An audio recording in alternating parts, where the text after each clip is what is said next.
Bonjour mes chers élèves. Donc on est à l'exercice 3 de la série numéro 8 concernant l'arithmétique dans Z, Sciences Maths Biof Bac 2. Dans cet exercice, on vous donne pour tout nombre naturel n supérieur à 2, on définit la suite à n comme étant n factoriel au carré plus 1. Et on va donc essayer de montrer que cette suite est impaire. Il admet un diviseur premier impair p qui est strictement supérieur à n et que ce diviseur ne peut pas prendre cette forme-là. Voilà, ne s'écrit pas sous cette forme-là. Et finalement, on va montrer que la suite 4n plus 1 contient une infinité de nombres premiers. Voilà, tout de suite, on commence avec la première question. Voilà. Donc, si je prends n,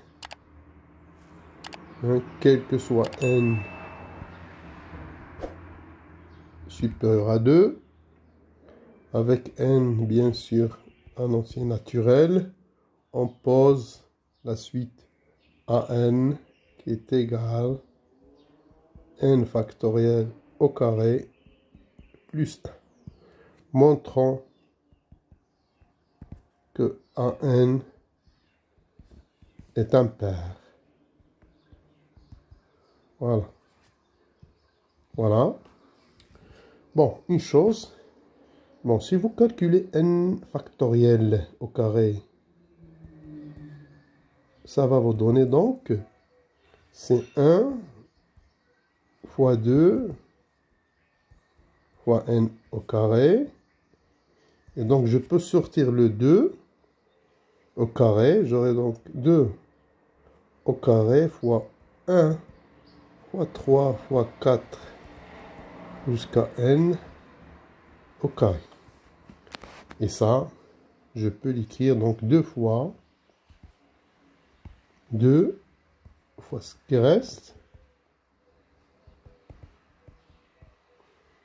au carré. Et donc ça, je pose cette quantité égale à k, elle est dans k et dans n, c'est-à-dire qu'on a montré que n factoriel au carré est égal à 2 fois k.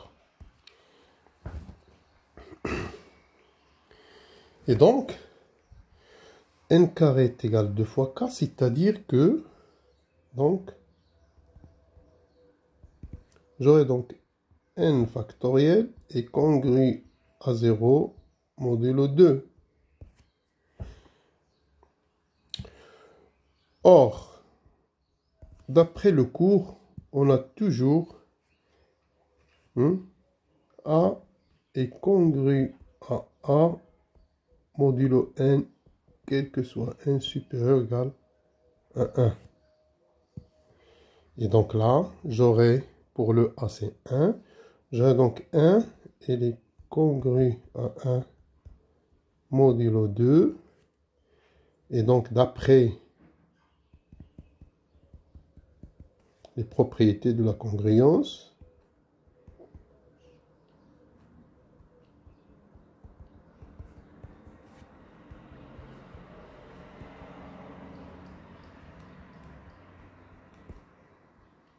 on aura quoi? N factoriel, ça c'est au carré. N factoriel au carré plus 1, elle est congrue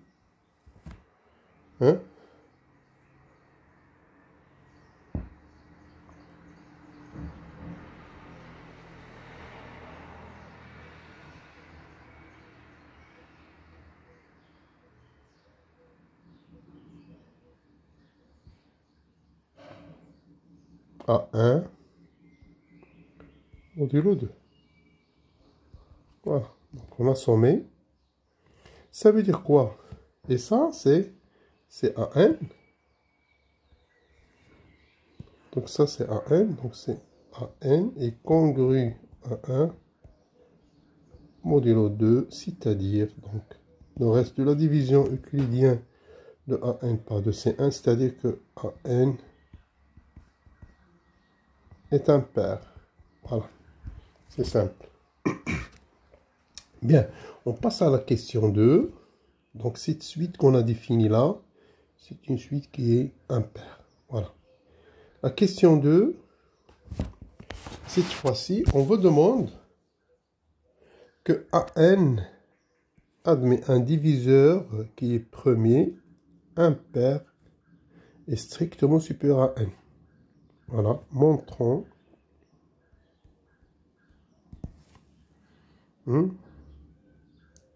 qu'il existe P diviseur de AN tel que, donc P sera premier, impair et P strictement supérieur à n. Voilà.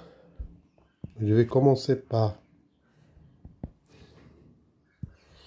l'existence de ce diviseur premier. Bon, on a par hypothèse que n est supérieur à 2. Donc, c'est-à-dire que j'aurai donc AN, elle est supérieure à 2 factoriel au carré plus 1, et ça est égal à 5. C'est-à-dire, on a montré que quel que soit n, on a quel que soit n supérieur à 2, AN, elle est différente de 1. Donc, il existe P premier tel que P divise AN. Bon, ça c'est simple. Si vous écrivez donc, on a dit, si vous écrivez AN, hein, AN, avec sa décomposition d'éléments premiers, vous aurez là epsilon, P1, alpha 1, jusqu'à un certain PK, alpha K. Donc là, vous choisissez un P premier, donc elle va diviser AN. Bien. Or,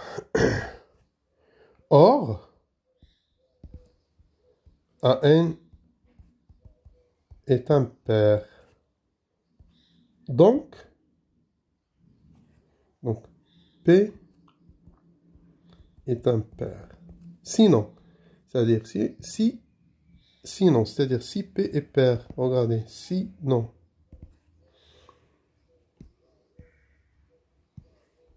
Sinon, c'est-à-dire je suppose P pair, qu'est-ce qu'on aura? On sait que P divise AN, donc c'est-à-dire que AN, ça sera égal KP. KP. Et puisque P est pair, j'aurai donc là K fois 2 fois K'. C'est-à-dire j'aurai AN égale à 2 fois K seconde. Absurde. Car, d'après la question 1, on a montré que AN est impair. Donc, dans cette première étape, on a donc montré deux choses. On a montré qu'il existe un élément premier qui divise AN et qui est impair. Elle reste à montrer que P est supérieur strictement à N. Montrons que P est supérieur strictement à N. Donc on va procéder par absurde. Supposons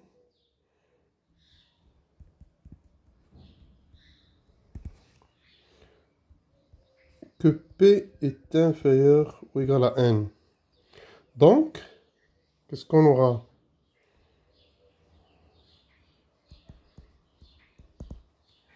Donc P va diviser N factoriel. Pourquoi? Regardez, j'ai N factoriel à quoi est égal? Égal à 1 plus 2. À un certain moment, je vais arriver à P. Et voilà, je continue jusqu'à n parce que p, elle est inférieure à n. Et donc p, n facteur, c'est que p fois un certain k. C'est-à-dire le reste, 1 fois 2 fois 2, jusqu'à p moins 1 et p plus 1 jusqu'à n. Et donc j'aurai automatiquement p divise n factoriel. Voilà. Ça, c'est l'explication du fait que p divise n factoriel. Donc, par suite, si p divise n factoriel, p, ça va diviser n factoriel au carré. C'est simple. Or, on a montré que p divise à n. Et donc, par suite, vous aurez quoi? Donc, p va diviser la différence. Diviser n factoriel, ou bien à n moins n factoriel, comme ça. À n moins n factoriel au carré. Et ça va être, ça c'est exactement 1. C'est-à-dire que p divise 1. Et ça c'est absurde. Absurde. 1. Donc finalement, j'aurai donc p supérieur à n. Voilà, donc ceci termine la question 2. On a montré que cette suite-là, à n, que la suite à n, on a montré que la suite à n admet un diviseur premier p, premier impair, et qui est strictement supérieur à n. On passe à la question 3. Bon, on suppose que p s'écrit sous la forme k plus 3. Quel que soit k. Donc on va supposer ça. Donc ce nombre premier de la question 2, on suppose que p s'écrit 4k plus 3 avec k en entier. Et on va montrer deux choses. Montrons que petit a, que an divise bn avec bn, c'est n factoriel à la puissance 2, 2k plus 1 plus 1. Et deuxième chose, c'est que on va montrer que p divise n factoriel à la puissance p plus n factoriel. Voilà, on va commencer par petit a.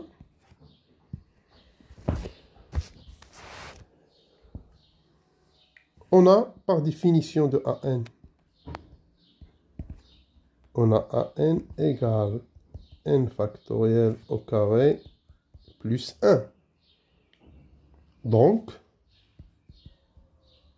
par la définition de la congruence, on sait donc que n factoriel au carré plus 1 est congru à 0 modulo an. C'est-à-dire quoi? C'est-à-dire que n factoriel au carré est congru à moins 1 modulo an.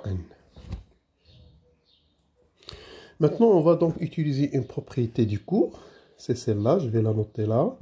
Donc, si vous avez un or, d'après le cours, A congru à P modulo n, et ceci entraîne que A à la puissance P est congru à P à la puissance P modulo n, quel que soit P dans n.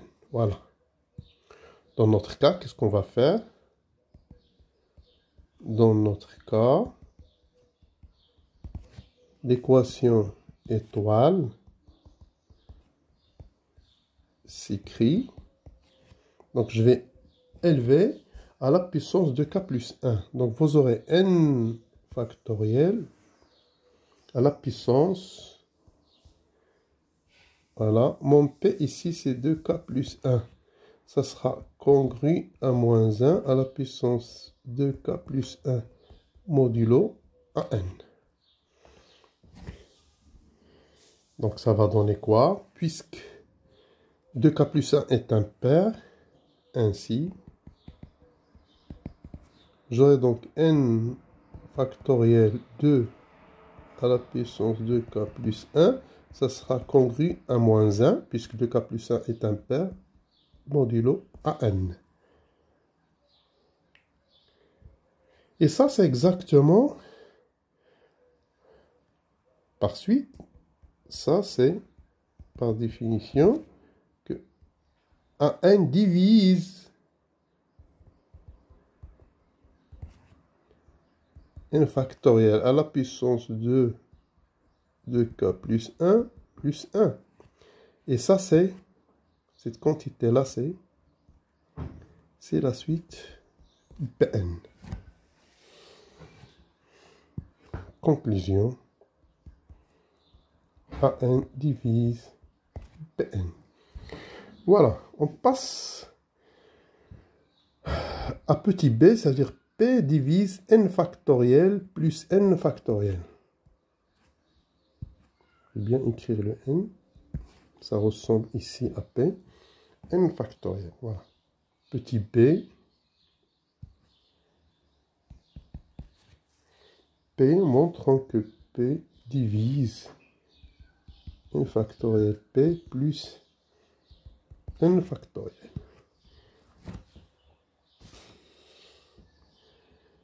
Qu'est-ce qu'on a? On a quel que soit n supérieur à 2, d'après la question 2, on a P divise AN. Et on a montré que AN divise BN. Donc, P divise Bn. C'est-à-dire, P divise Bn, c'est-à-dire que notre Pn c'est n factoriel à la puissance de 2k plus 1 congru à 0 modulo P.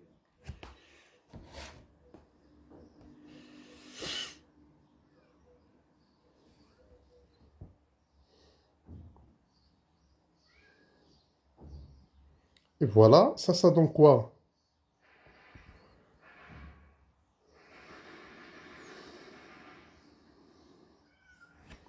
Ça donne, je vais développer le calcul là. Donc, n factoriel, ça donne 4k plus 1. Plus 2, pardon. Plus 2, voilà.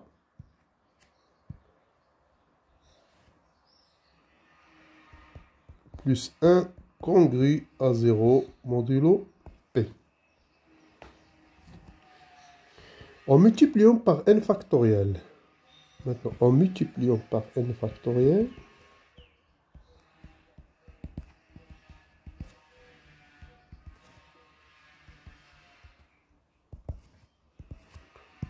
on obtient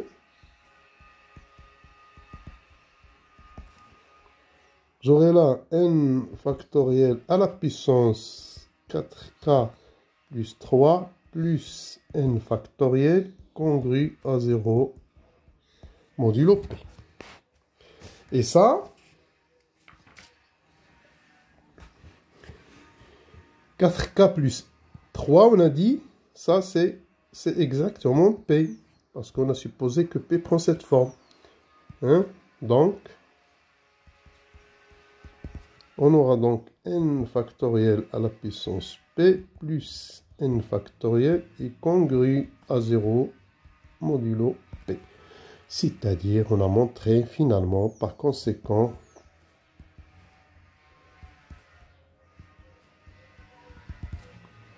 P divise n factoriel à la puissance P plus n factoriel. Et voilà, donc ceci achève la question 3. de cet exercice. On passe donc à la question 4. Bon, dans cette question, on va déduire que P, en fait, ne s'écrit pas sous cette forme. Donc, dans la question 3, on a donc, dans la question 3, on a donc donné cette forme à P. On a trouvé quelques résultats. Pour déduire que P ne s'écrit pas sous cette forme, on va donc trouver une contradiction. Voilà. Supposons que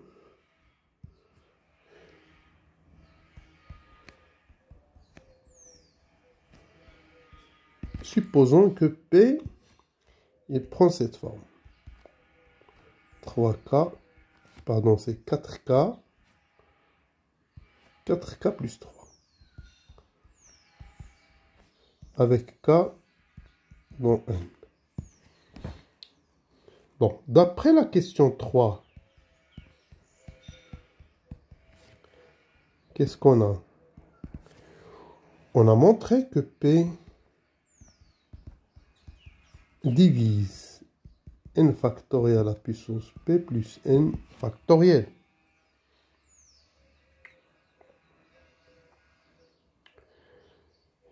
Or, d'après la question 2, P est les premiers positifs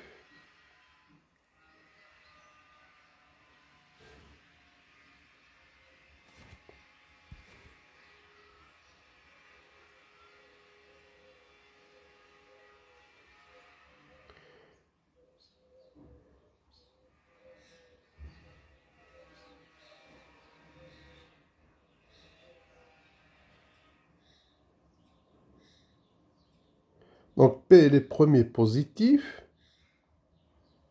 D'après Fermat,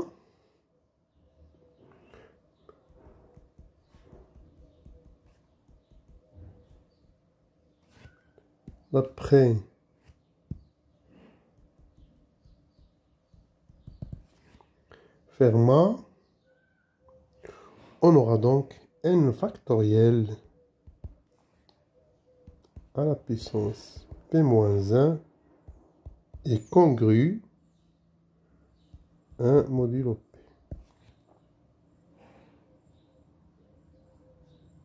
En multipliant par n factoriel, en multipliant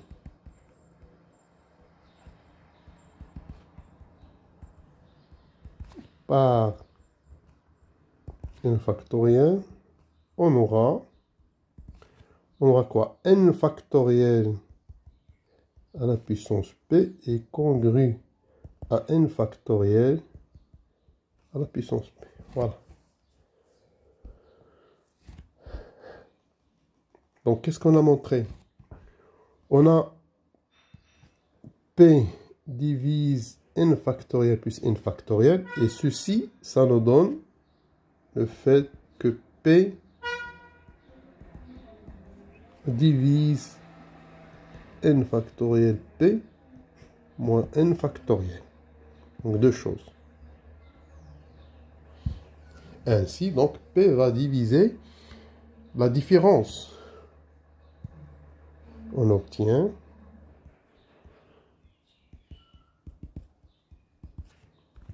P divise 2n factoriel. Voilà. Or, comme P premier et 2 premiers entre eux, d'après Gauss,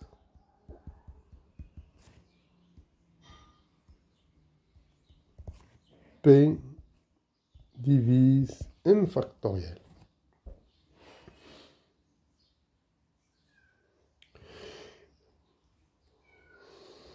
De plus, or, là, donc P divise n factoriel, or on a P par définition, P divise à n. Donc, P divise an moins n factoriel. Et on sait que an moins n factoriel, c'est 1. Hein? C'est-à-dire que P divise 1, absurde. Voilà, P c'est un nombre premier supérieur strictement à 2, puisqu'il est supérieur strictement à n, et n est supérieur ou égal à 2. Voilà. Ça, c'est absurde. Bien, par conséquent, on a supposé que P s'écrit sous cette forme, et on a trouvé une absurdité. Par conséquent,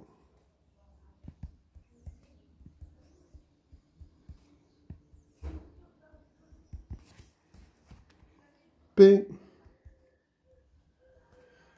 ne prend jamais la forme 4K plus 3 avec K en entier naturel.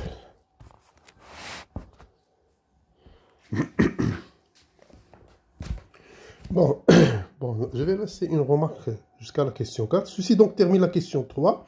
On arrive donc à la dernière question de cet exercice. On va montrer que la suite, voilà, 4n plus 1, contient une infinité de nombres premiers, c'est-à-dire un nombre qu'on ne peut pas compter. Voilà. Et voilà, qu'est-ce qu'on va faire? Posons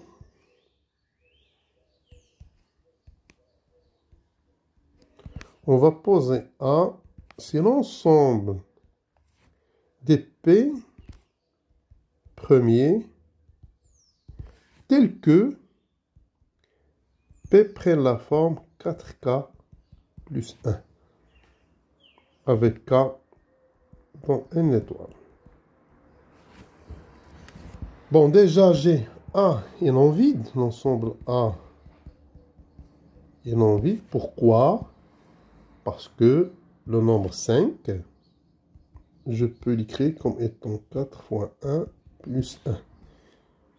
Et donc, 5 appartient à A. Voilà. Maintenant, on va donc procéder par absurde. Supposons A fini. Supposons que A est fini. Dans ce cas, il va exister un maximum. Donc,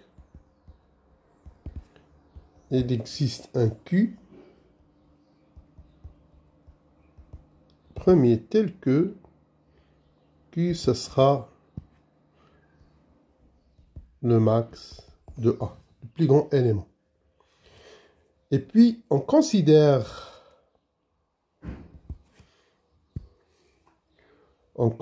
la suite.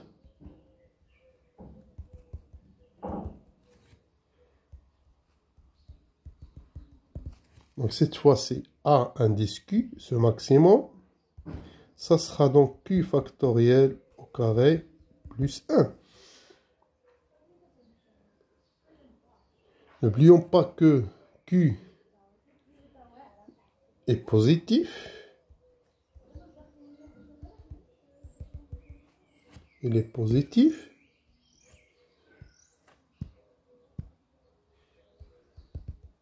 Et il est congru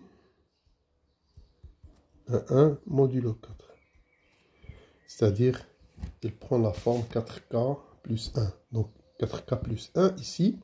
Ça. On explique ça par ça. Le 1, c'est le reste de la division euclidienne de P par 4. Voilà. D'après la question 2, j'ai considéré cette suite-là. Donc, d'après la question 2, qu'est-ce qu'on aura? Cette suite, il a la forme de AN. D'après la question 2, il va exister P premier positif tel que deux choses. On aura P, il est impair et P supérieur à Q. Et finalement, P, ça va diviser à Q. Voilà. Donc ça, c'est la question 2 appliquée à la suite à Q.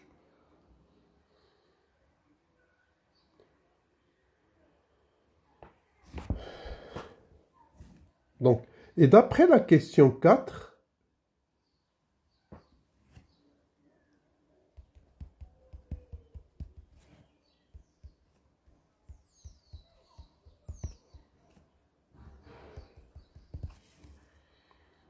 ce P, il sera différent de 4K plus 3. Donc, qu'est-ce qu'il reste?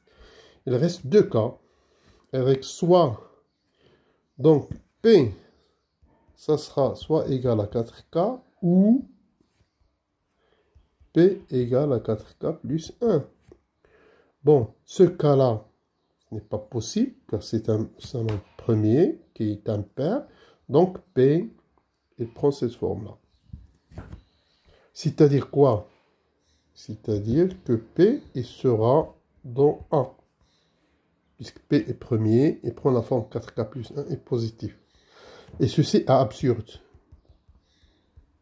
Absurde car j'ai le Q qui est égal au max de A et qui sera inférieur strictement à P qui est dans A. Donc, A est infini. C'est-à-dire il admet une infinité de points premiers qui prennent la forme 4K plus 1. Voilà donc, conclusion. Il existe, conclusion, il existe une infinité de nombres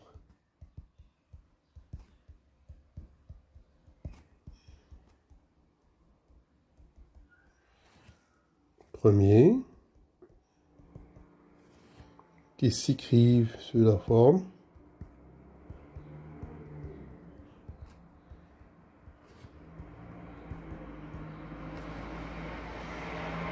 4K plus 1 avec K dans une étoile. Voilà, on va bien écrire ça. 4K plus 1. Bon, ceci mit fin à la solution de l'exercice 3 et mis fin à la solution de cette série. On passe donc à la 9e et la 10e série concernant probabilité. Et puis la série, la dernière série, ça sera donc concernant les structures algébriques des ensembles. Merci de votre attention.